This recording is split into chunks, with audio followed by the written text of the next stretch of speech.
Hi, welcome to Local Dose, where we highlight local musicians, artists, and filmmakers.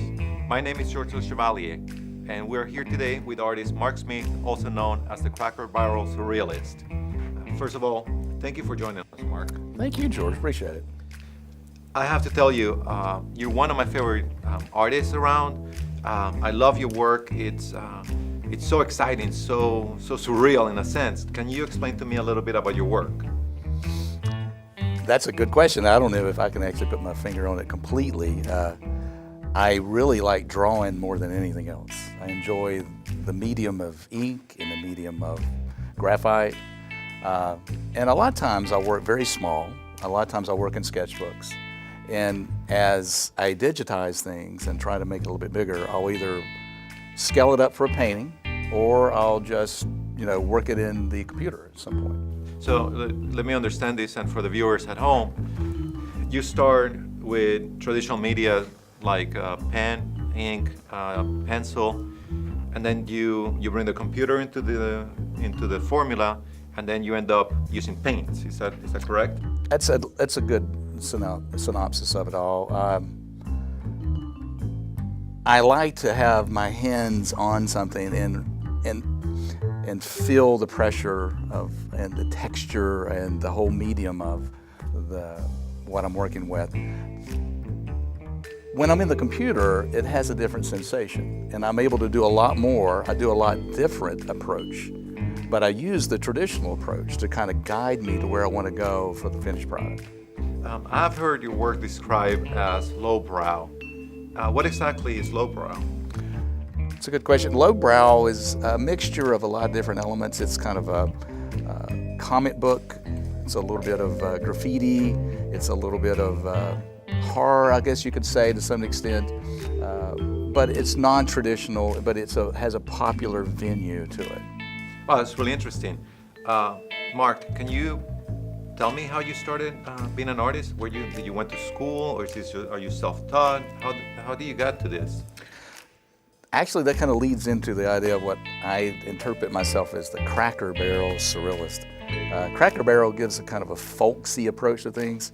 Even though I'm college educated and my degree initially in my undergraduate degree was in painting, I count myself as kind of self-educated. I spent many times, I lived in rural North Carolina, and I didn't have a lot of access back in the 70s to a lot of mediums, and I didn't have access to a lot of museums. So everything I got was distilled through public libraries. And I taught myself based on what I was able to read and what I looked at. And of course, I read comics a lot, and I really got into that. And I was also really fascinated by fine arts. When it came time to try to get out of high school and go on to pursue my career, I was able to expand on it, but I always felt like I was self-directed, and I always had that back hill kind of approach to things. I was not sophisticated enough, as a lot of my peers were with an education. So I continued my process of self-exploration, and I focused a lot of it. I think to some degree I was a little bit of an outsider, and I think that's where my degree of Cracker Barrel idealism comes from. And I love your work. You just came out with a book of your sketchbooks, and what I like about your work is that it's very intimate. When we look at sketchbooks, it's almost looking at poetry. You look at the soul, you look at something that's spontaneous, and I think looking at your work, it brings me that feel. But one thing that I love about your work is how creative and imaginative it is.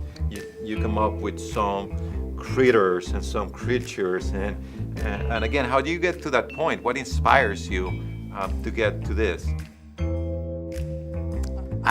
That's a good question. Actually, I'm not sure if I have a complete answer, but I think method is what brings me to where I'm at. A lot of times I like the spontaneity of doing things, almost a Dada approach. What Dada is just happenstance and things work out, and then you conject and you manipulate and you correct and move things in the direction that you want. And I will begin with basic shapes or just kind of obscure ideas of what I want to go with. And I commit myself to completing whatever it is I begin, and I don't throw too many things away. I've really focused on expanding and elaborating on what I began. So that's kind of the approach I do. Good. No, I think it's a great approach. Any projects coming up soon? I'm trying to do another Cracker Barrel release 2 of sketchbooks, and I've got some paintings that are I'm really wanting to do on non-traditional medium clothing is my next goal. Nah, it's gonna be great, and I'm looking forward to it. Mark, I have to tell you, I'm a great fan of your work. I just bought your latest sketchbook. Where can our viewers find the sketchbook? You can go on Amazon, and if you do a name search for me, MARXMYTH, the Cracker Barrel Surrealist Sketchbook, and you should be able to find it on there. Yeah. Wow, and for the viewers, I really recommend for you to get this book. It's an amazing book. Also, where online can I find your work? You can go on Instagram. A lot of my work has been posted, and I try to post pretty regularly on there. You could also go to coraflot.com and look at my name, and you should find it there. And both places are under the Cracker Barrel Surrealist? It's under Mark Smith, and the Cracker Barrel Surrealist is in Instagram. Okay. I follow him in Instagram, and again, he posts maybe 3-4 times a day, and I really look forward to when you post things. Thank you, George. Appreciate it. Now, thank you for visiting us today, and that's all the time we have here at The Local Dose. Again, I would recommend for you to visit his website, look at his work, and buy the book. Thank you.